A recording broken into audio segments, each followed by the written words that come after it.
Assalamualaikum warahmatullahi wabarakatuh. Alhamdulillahilladzi hadana li hadza wa ma kunna linahtadiya laula an hadana Allah. Asyhadu an la ilaha illallah wahdahu la syarika lah wa asyhadu anna Muhammadan 'abduhu wa rasuluh. Allahumma shalli wa sallim ala sayyidina Muhammad wa ala alihi wa sahbihi wasallam ajma'in. Rabbi shrah li sadri wa yassir amri wa hlul 'uqdatam min lisani yafqahu qawli. Amma ba'd. Yang terhormat para ulama, para sesepuh, para Ustadz Imran Muzaki, Ustadz Azhar, hadirin hadirat yang dimuliakan Allah Subhanahu wa taala. Puja-puji syukur kehadirat Allah Subhanahu wa taala pada kesempatan ini. Allah Subhanahu wa taala mentakdirkan kita untuk bisa bertemu, silaturahim, saling memberi ilmu, saling memberi senyum. Mudah-mudahan Allah mencatat aktivitas kita pada pagi hari ini sebagai kebaikan, sebagai amal ibadah yang nantinya kita berharap dapat memetik hasilnya ketika bertemu dengan Allah Subhanahu wa taala. Amin ya rabbal alamin. Salawat serta salam kita tujukan kepada baginda Rasulullah SAW yang telah mengajarkan berbagai kebaikan dan memberi contoh kepada kita bagaimana melaksanakan kebaikan-kebaikan itu. Mudah-mudahan Allah SWT mempertemukan kita dengan beliau di surganya nanti. Amin ya rabbal alamin. Hadirin hadirat yang dirahmati Allah Subhanahu wa taala, masih semangat insyaallah? Apa kabar Bapak Ibu? Gimana? Ini kebanyakan makan apa ini? Kolesterol. Kalau orang-orang sepuh dulu itu kebanyakan makan bruto katanya. Kalau anaknya nggak boleh makan bruto, tapi dimakan bapak ibunya. Nah, ini ada yang protes. Alhamdulillah, gimana tadi? Alhamdulillah, semakin lebih baik. Siap sukses Ramadan. Allahu Akbar. Nah, ini harus gerak-gerak.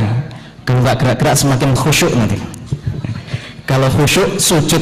Nah, kalau sujud, bablas.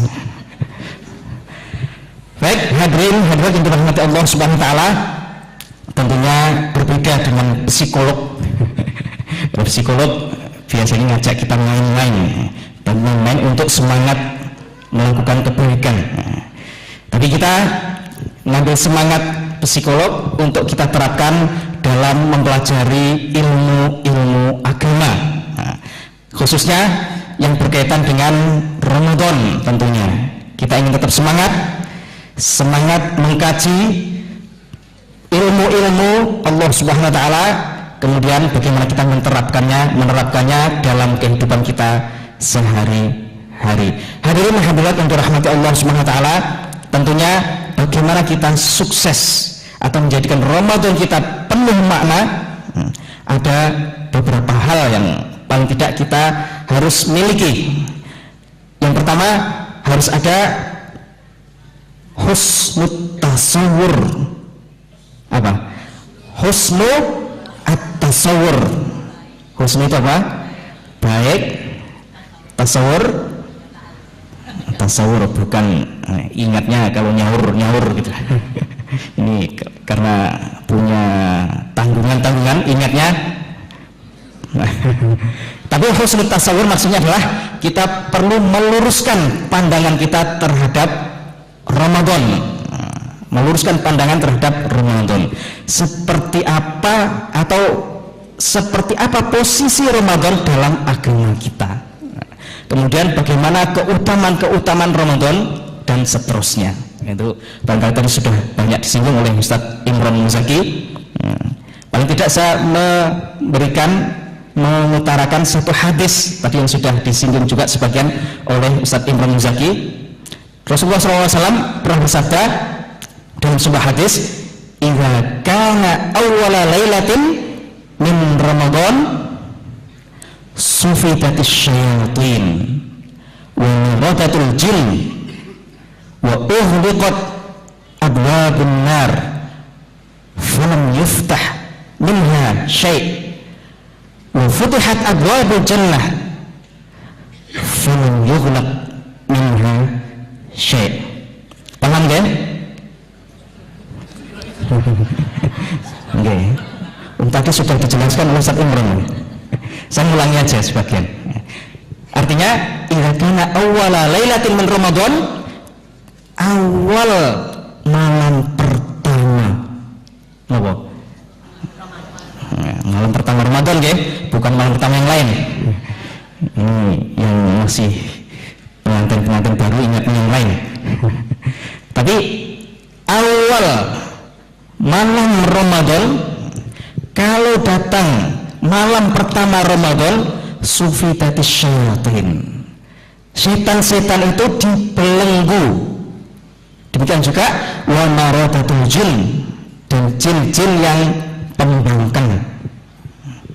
Nah, tadi disinggung Ustaz Imran, padahal setan-setan dibelenggu, tapi kita lihat banyak di jalanan, di berbagai tempat masih penuh dengan maksiat. Maksudnya hadis ini apa sebenarnya? Nah, di sini Imam Al-Qurtubi menjelaskan bahwa yang dimaksud sufidatis syayatin, jadi bukan, nah nanti ada beberapa penafsiran. Yang pertama ditafsirkan oleh Imam Al-Qurtubi, ini maksudnya adalah bahwa tidak semua setan, jadi masih ada sisanya, tidak semua setan. Makanya kita lihat banyak di jalanan, di tempat-tempat masih orang bermaksiat. Ini makna yang pertama yang ditawarkan oleh Imam Al-Qurtubi. Itu terbukti dari hadis itu, penjelasan hadis itu sendiri, wa sufidatus syayatin wa maradatul jinni, jadi jin-jin pembangkang. Jadi yang jin-jin, setan-setan yang nakal itu yang dibelenggu. Tapi setan-setan, jin-jin yang masih barangkali agak baik-baik, ada jin yang baik-baiknya, nah, itu masih dilepas. Nah, ini penafsiran pertama dari hadis itu, sufidatis syayatin, bahwa setan itu dibelenggu.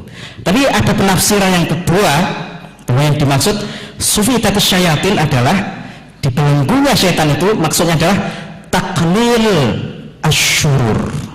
Apa? Nah, taklil, minimnya terjadi tindakan atau hal-hal yang tidak baik dalam masyarakat. Nah, ini bisa kita lihat dalam realitas masyarakat kita. Kalau Ramadan biasanya warung-warung yang remeng-remeng ya, agak tutup, ya, pemerintah sendiri mengutus para Satpol PP untuk sensor. Nah, ini kan menunjukkan bahwa asyurur, tindakan-tindakan yang tidak baik itu memang minim terjadinya, karena semangat masyarakat meskipun secara umum itu bersama-sama untuk melakukan kebaikan dan meninggalkan hal-hal yang tidak baik. Nah, kemudian juga ada penafsiran yang ketiga, seandainya seluruh setan itu dibelenggu, tapi masih ada setan-setan gundul. Apa itu? Yang makannya pecel, tahu takwa, atau sate. Nah, ini menurut Imam Qurtubi seperti itu, bahwa seandainya setan-setan benar itu semuanya dibelenggu, tapi ada namanya setan-setan dari manusia sendiri. Dari manusia sendiri, karena dalam Al-Quran juga disebut ada syayatinul insi wal jin, ada setan dari manusia dan jin. Jadi setiap orang manusia, teman kita yang mengajak untuk melakukan hal-hal yang tidak baik, sebenarnya ini termasuk ya syaitonul ins, setan dari jenis manusia. Nah, maka dari itu seandainya syaitonul jin, setan yang dari jenis jin dibelenggu semuanya, ada setan dari jenis manusia. Nah, bahkan itu justru banyak sekali efeknya untuk mengajak kita ke hal yang tidak baik. Ini kita berharap kita mohon kepada Allah SWT untuk dijauhkan dari gangguan jin dan setan, baik setan yang dari manusia maupun dari jin itu. Nah, di sini sufidatu syayatin wa maradatul jin. Kemudian wa uhliqat abwabun nar, dan ditutup pintu apa? Pintu neraka. Maksudnya apa? Bahwa kebanyakan manusia berlomba-lomba untuk meninggalkan kejahatan, meninggalkan hal-hal yang tidak baik pada bulan suci Ramadan ini. Kenapa? Karena tadi ada big sale, ada obral, banyak bonus diberikan oleh Allah SWT pada Ramadan ini, bonus pahala yang dalam sebuah riwayat disebutkan ketika kita melaksanakan ibadah wajib pada bulan Ramadan, pahalanya berapa, Bu? Berapa, Pak? Ini setahun yang lalu sudah saya sampaikan juga di sini. Ya. Lupa ya? Berarti kebanyakan kolesterol. Kebanyakan makan bruto. Jadi ketika kita melakukan ibadah wajib pada bulan suci Ramadan, pahalanya itu dilipatkan 70 kali ibadah wajib di luar Ramadan. Masya Allah, ini siapa yang tidak ingin mendapatkan pahala yang dilipatkan 70 kali. Nah, kemudian kalau kita melakukan ibadah sunnah pada bulan Ramadan, pahalanya pinten? Masih ingat? Pahalanya seperti melakukan ibadah wajib pada bulan-bulan selain Ramadan. Jadi naik dari sunnah, pahalanya menjadi seperti melakukan ibadah wajib. Nah, dari sini maka kita mari berlomba-lomba fastabiqul khairat, berlomba-lomba menggapai bonus-bonus yang disediakan oleh Allah Subhanahu wa taala. Insya Allah. Apalagi kalau kita melihat hadis-hadis yang banyak yang berikan menjelaskan tentang keutamaan bulan Ramadan dan ibadah-ibadahnya, maka kita akan termotivasi. Sebelum kena motivasi Ustaz Imran, kita sebenarnya dimotivasi oleh Rasulullah SAW dalam banyak hadis. Misalnya saja dalam sebuah hadis Rasulullah bersabda, "Man shoma Ramadhana imanan wa ihtisaban, ghufira lahu ma taqaddama min dhanbi." Barang siapa berpuasa Ramadan didasari dengan keimanan dan hanya berharap pahala dari Allah Subhanahu wa taala, maka akan diampuni dosa-dosanya. Nah, ini motivasi dari Rasulullah SAW, bahwa kalau kita puasa didasari dengan keimanan, kemudian hanya berharap pahala dari Allah, akan diampuni dosa-dosa kita. Betapa kita sangat membutuhkan ampunan dari Allah Subhanahu wa taala, karena kita tahu siapa kita. Kita manusia yang mahallul khata' wa an-nisyan, tempat salah dan lupa. Kita sering sekali melanggar aturan-aturan Allah, sering sekali lupa akan kewajiban-kewajiban kita. Maka dengan Ramadan ini kita sangat berharap ampunan dari Allah Subhanahu wa taala. Apalagi nanti ada malam Lailatul Qadar. Nah, dalam sebuah hadis katakan, "Man qama Lailatul Qadri imanan wa ihtisaban, ghufira lahu ma taqaddama min dhanbi." Barang siapa menghidupkan malam Lailatul Qadar itu didasari dengan keimanan dan hanya berharap pahala dari Allah SWT, maka diampuni dosa-dosanya. Apalagi Lailatul Qadar khairun min alfi syahr, lebih baik dari 1000 bulan. Masya Allah, betapa besar fadilah keutamaan Ramadan ini. Ini yang pertama, bahwa kita perlu ada husnul tasawur, meluruskan pandangan kita terhadap Ramadan. Kita pelajari kembali. Ini harus paling tidak membuka kembali, apalagi tadi IKD menyebarkan apa, panduan atau paling tidak selebaran yang berkaitan dengan Ramadan ini, perlu kita buka, kita baca, agar kita dalam berpuasa ala ilmin, berpuasa didasari dengan ilmu. Dan sampai berpuasa tanpa ilmu, kalau puasa beramal tanpa ilmu itu bisa nabrak-nabrak. Ibaratnya orang naik mobil malam hari tanpa ada lampunya. Ilmu itu lampunya itu, ya bisa ya nabrak-nabrak. Meskipun supir secanggih apapun, tapi kalau tanpa lampu di malam yang gelap gulita akan nabrak-nabrak. Maka kita perlu belajar membaca kembali yang sudah pernah kita barangkali sejak kecil kita belajar fikih Ramadan, fikih-fikih yang lainnya. Nah, kita buka kembali bagaimana berpuasa yang betul, bagaimana agar puasa kita betul-betul diterima oleh Allah Subhanahu wa taala. Maka yang kedua agar puasa kita penuh makna, kita harus melakukannya dengan husnul ada. Kita melaksanakan ibadah, berpuasa, sholat, tilawatul Quran, qiyamul lail, itu kita laksanakan dengan maksimal. Jangan sampai ini sudah Ramadan, yang beda hanya masaknya. Yang beda hanya masaknya. Kalau sebelum Ramadan nggak pernah beli ayam Ramadan karena berbuka, apalagi Ramadan hari pertama, wah semangat, semua dibeli. Jajan-jajan yang semua yang ada di pasar dikumpulkan. Seperti di samping Ustaz Imron tadi, ada balas dendam.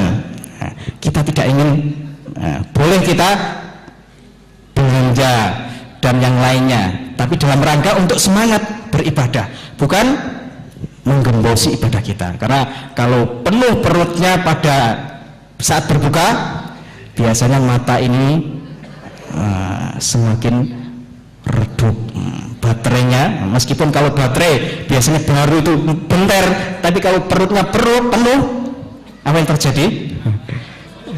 Matanya redup, habis buka, ternyata sampai dengar azan Isya aja nggak kedengaran.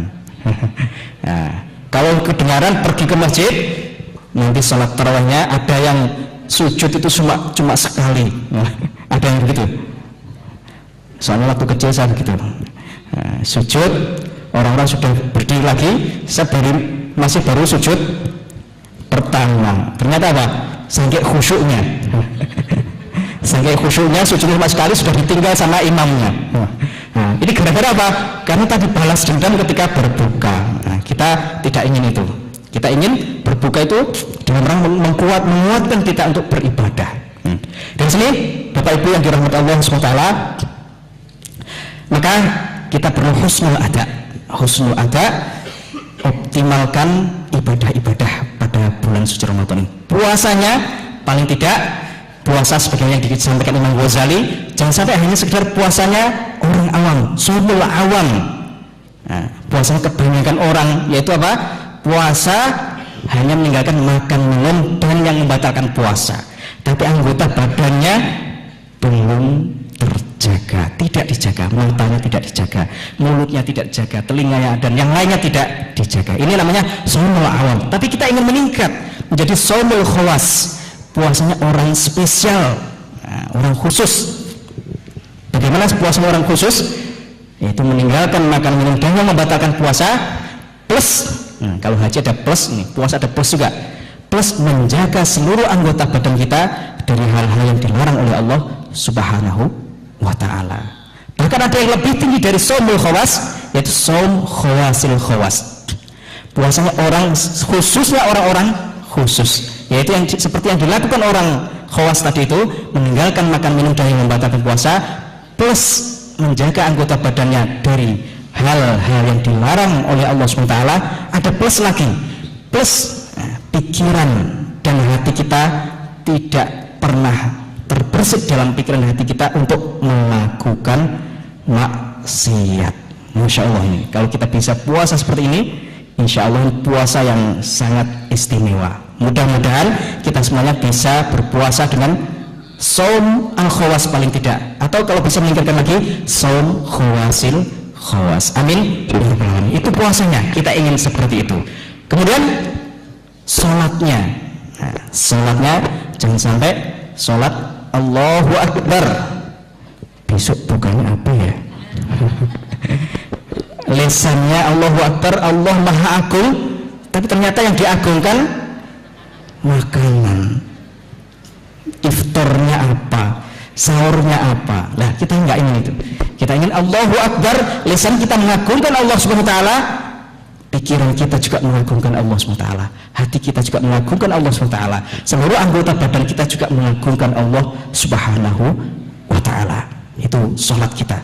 Kemudian tilawatul Quran, baca Al-Quran juga. Jangan sampai selain Ramadan setahun nggak pernah hatam, Ramadan juga nggak hatam. Nah, kita ingin nggak seperti bulan-bulan yang lainnya. Meskipun bulan-bulan yang lainnya pernah hatam, kita Ramadan perlu ditingkatkan. Nah, saya contohkan saudara-saudara kita di Mesir itu, ketika waktu saya kuliah, Ramadan waktu terawih itu, dalam bacaan waktu terawih itu surat setelah satu terawih itu selesai 1 juz. Itu 1 hari. Berarti kalau 1 bulan dia bisa hatam satu kali hatam selama Ramadan itu dalam sholat tarawih. Masya Allah. Nanti yang beri sakit ya. Nanti yang tinggal imamnya saja, makmumnya lari semua. Paling tidak kita tiru, kalau enggak 80% ya 60 lah. 60%. Dan sampai Allahu Akbar, Bismillahirrahmanirrahim, Fatihah selesai, Yasin, Allahu Akbar. Sampai makmumnya bingung. Kita ingin sholat kita semakin baik, tilawah Qur'annya semakin baik. Nah, tadi baru dalam sholat tarawihnya. Belum lagi saudara kita di Mesir itu selalu mengadakan iktikaf di setelah akhir Ramadan itu. Nah, dalam iktikaf itu, dalam malamnya setelah jam 12 malam itu melakukan tahajud, sholat tahajud lagi. Kalau habis isya tarawih hatam 1 juz, dalam tahajudnya itu 1 malam itu 2 juz. Masya Allah. Enten sing kiat nih. Insya Allah. Jadi dalam sholat saja hatam 3 kali hataman selama Ramadan. Niki belum baca di luar salat. Masya Allah. Kalau kita bisa seperti itu, alangkah indahnya Ramadan kita. Bahkan barangkali tidak dijumpai di sini, saudara kita di Mesir itu di bis-bis orang berjubel gelantungan sambil duduk, ada yang berdiri pun megang Al-Quran. Itu nggak aneh, biasa. Nah, di sini ada orang baca Al-Quran di bis, ini sedengan nih. Orang ini sedengan atau aneh. Tapi di sana biasa. Itu Masya Allah. Ramadan betul-betul hidup. Nah, jadi di bis-bis kita dengar bacaan Al-Quran. Bahkan polisi penjaga, daripada ngantuk itu Pak polisi, itu di sana sambil megang Al-Quran. Masya Allah. Polisinya itu. Nah, polisinya sama dengan sini ya, sama. Tapi yang di sini yang dipegang apa? HP, chatting. Tapi di sana Masya Allah polisi. Bahkan di sana itu bukan ustadz saja yang bacaannya bagus, hafalan Al-Qurannya banyak. Kalau kita lihat dalam sholat tahajudnya itu, yang imam bukan orang-orang syar'i, bukan ustadz, kiai siapa, bukan syekh siapa, bukan, tapi dokter. Nah, kayak Ustadz Azhar ini di sana, Masya Allah, imam-imam tahajud yang bacaannya enak-enak. Di sana insinyur, dokter itu biasa hafal Quran. Nah, maka kita ingin meniru spirit seperti itu, khususnya di Ramadan ini. Kita ingin menjadikan Ramadan kita betul-betul penuh makna, saumnya, salatnya, bacaan Al-Quran, zikir-zikirnya. Nah, semua waktu kita 25 jam, berapa kita? 24 jam, jadikan lisan kita penuh dengan zikir kepada Allah SWT. Karena sangat murah. Di pasar bisa, di masjid bisa, di rumah, di jalan, dimanapun kita berada, bisa mengucapkan Subhanallah, Alhamdulillah, La ilaha illallah, Wallahu Akbar. Apa saja yang bisa kita ucapkan. Nah, itu agar Ramadan kita betul-betul penuh makna. Itu kita perlu husnul ada. Nah, hadirin yang rahmat Allah SWT, barangkali saya singgung sedikit tentang fikih siam. Nanti karena sedikit aja, karena waktunya karena membahas semuanya. Terus berbagi dengan Dr. Azhar nanti, bentar lagi Ustaz. Ya. 5 menit lagi Ustaz, nanti ya. Dr. Azhar. kita hanya singgung sedikit saja, mudah-mudahan bisa kita jadikan bekal untuk menghadapi Ramadan. Yang selebihnya nanti bisa dibaca sendiri kitab fikih. Dalam puasa, tentunya syarat-syarat wajibnya sudah kita hafal semuanya, ya harus Islam, baligh, berakal, dan mampu puasa, dan tidak sedang bepergian, ini menyatakan begitu. Kemudian rukunnya apa? Rukunnya pertama niat. Jadi dalam puasa harus niat. Niat ini dilakukan setiap malam. Malam itu setelah sholat tarawih atau setelah sholat isya sampai sebelum fajar, sebelum subuh. Nah, kita harus setiap malam berniat. Tapi ada ulama lain yang membolehkan kita niat 1 bulan penuh. Nah, membolehkan. Jadi kita hati-hati untuk berhati-hati niat dua-duanya. Nah, kita niat setiap malam dan niat menjamak. Nah, menjamak 1 bulan. Kalau misalnya jangan-jangan lupa. Nah, kalau lupa berarti kita sudah niat jamak tadi itu menurut mazhab yang membolehkan, itu mazhab Maliki. Nah, itu niat. Yang kedua, meninggalkan makan dan minum. Makan minum jelas kita harus tinggalkan. Tapi kalau lupa bagaimana? Lupa misalnya, kalau lupa ya lupa beneran tapi bukan lupa. Kalau lupa kita puasa kita tetap sah. Nah, tapi kalau lupanya 1 piring, ini bukan lupa. Ya, kalau lupa nggak apa-apa. Kemudian meninggalkan makan minum, meninggalkan hubungan suami istri. Tapi kalau hanya mukotimah saja bagaimana? Mukotimah apa itu? Misalnya deketi istrinya, ya mukotimah ya, enggak hubungan yang mukhaladzah itu. Jadi kalau hanya mukotimah tidak membatalkan, tapi makruh. Tapi kalau sampai inzal, keluar mani, maka batal puasanya. Nah, batal puasanya. Tapi tidak wajib kafaroh, hanya wajib kodok kalau hanya mukotimah. Tapi kalau hubungan suami istri yang mukhaladzah itu, dia wajib kodok dan wajib kafaroh. Kafarohnya apa? Kalau juga ada budak, memerdekakan budak. Kalau nggak bisa, puasa 2 bulan berturut-turut. Hati-hati bapak ibu, jangan sampai kena kafaroh ini. Nah, kalau nggak mampu puasa 2 bulan berturut-turut, berapa? Memberi makan 60 orang miskin. 1 orang miskin 1 porsi makan tentunya. Nah, ini dan masalah-masalah yang lain masih banyak. Nah, kemudian menjaga tidak sengaja muntah. Nah, kalau sengaja muntah itu batal puasanya. Tapi kalau nggak sengaja, misalkan di bis sambil perjalanan kok munek-munek kemudian muntah tidak sengaja, maka tidak batal. Baik, Bapak Ibu yang dirahmati Allah SWT, selanjutnya permasalahan puasa bisa dibaca di selebaran yang dibagikan tadi. Nanti silahkan yang bertanya. Wabillahi taufiq wal hidayah. Wassalamualaikum warahmatullahi wabarakatuh. Wabarakatuh. Demikian jamaah sekalian, Bapak-bapak, Ibu-ibu, kajian